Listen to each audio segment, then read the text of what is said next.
CNN recently sat down with 2024 presidential candidate RFK Jr. and asked him why 1 in 5 Americans say that he has their vote. Why do 1 in 5 Americans say that they're interested in your candidacy? I think those are the people who've heard me speak. Those are the people who are listening to podcasts, listening to long-form interviews, and they want to change. They don't want to be told by either party that you have to choose between the lesser of two evils.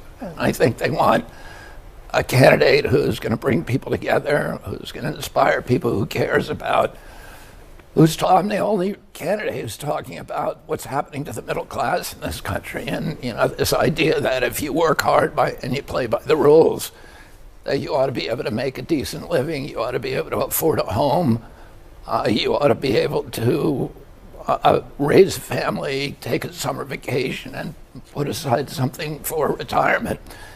And that was the central promise of the American dream.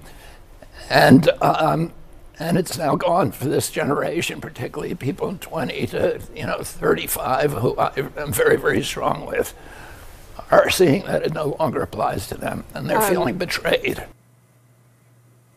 With us now to discuss is Tony Lyons, publisher of Skyhorse and a co-founder of American Values 2024, the pro-RFK Jr. Super PAC. Welcome. Thanks for having me on.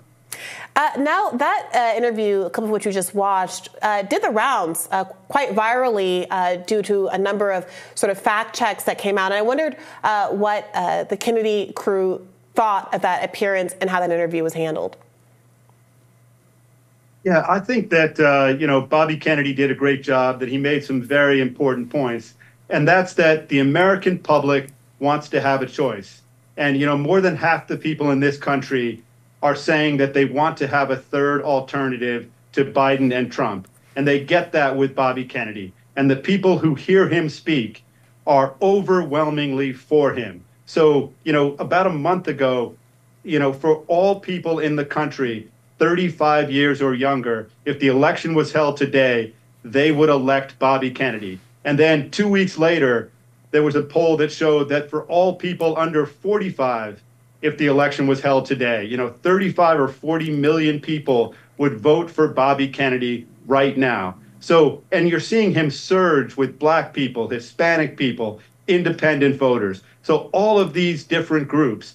And so the only question now seems to be, can the DNC or the RNC set back voting rights, for 50 years and try to keep Bobby Kennedy off the ballot? And then you wonder, what are they so afraid of? Why do they want to keep Bobby off the ballot rather than get on to the stage with him and convince the public that they have better ideas, that they would do things that would help the American public, that their policies, their that the things that they would do as president would improve the lives of hardworking Americans. And that's what they're afraid of, that Bobby Kennedy will convince them that he's the better choice. Yes, Democratic operatives, mainstream liberal media commentators are very worried about RFK Jr. providing a spoiler effect and hurting Joe Biden.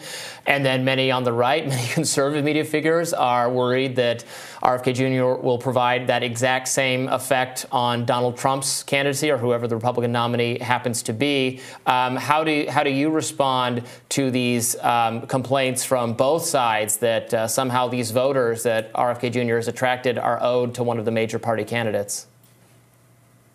Yeah, I mean, the idea that voters owe their loyalty to any political party is absurd. And that should anger Americans, that they should be able to vote for whoever they want to. And if the DNC and the RNC think that democracy is inconvenient, they should make that clear, because that's what they're essentially saying. They're saying that it doesn't matter what you as the voter wants.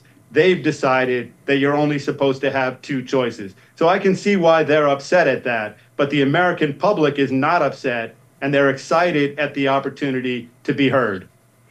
You referenced a number of polls, and I think the you're completely right that the polls that indicate that there's a lot of appetite for RFK-style independent candidate are causing a lot of concern for establishment members of both parties.